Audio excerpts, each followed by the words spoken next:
Australia has been stepping up our preparedness in order to take these actions.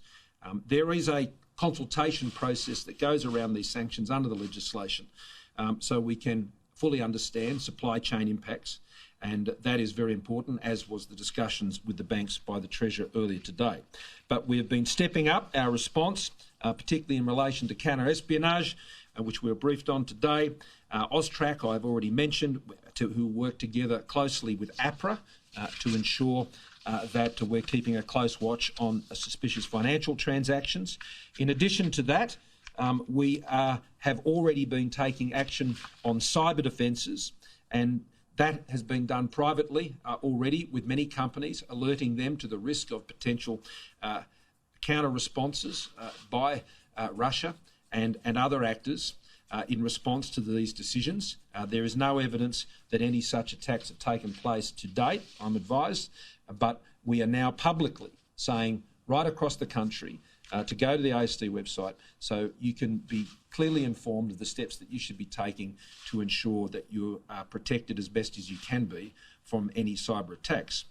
In terms of consular support, we will continue to provide that.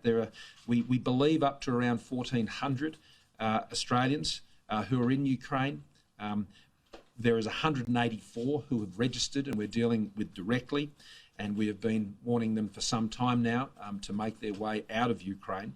And we are doing that out of a base in Poland and continuing to provide support to people inside Ukraine.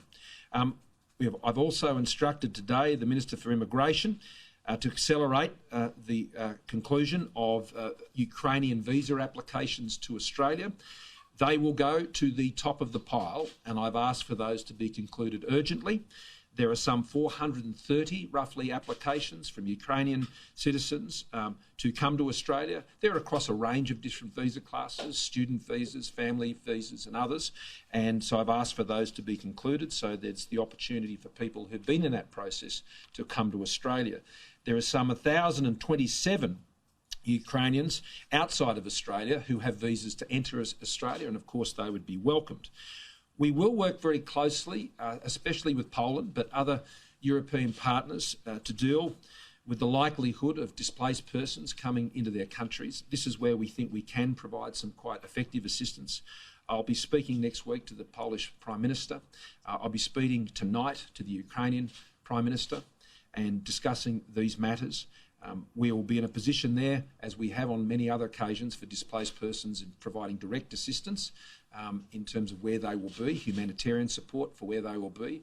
It is not always the case, and in fact it is less often the case, that people who are in these situations will seek safe harbour for a period of time before returning to their country of origin.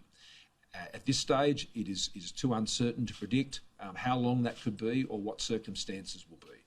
But we'll be working and providing support to the Polish government and others who are providing direct assistance to displaced persons where they are being accommodated in those countries. We will also be looking at the options for humanitarian support in terms of visa access to Australia. And I'd stress with Ukrainian citizens, this wouldn't just be through our humanitarian program.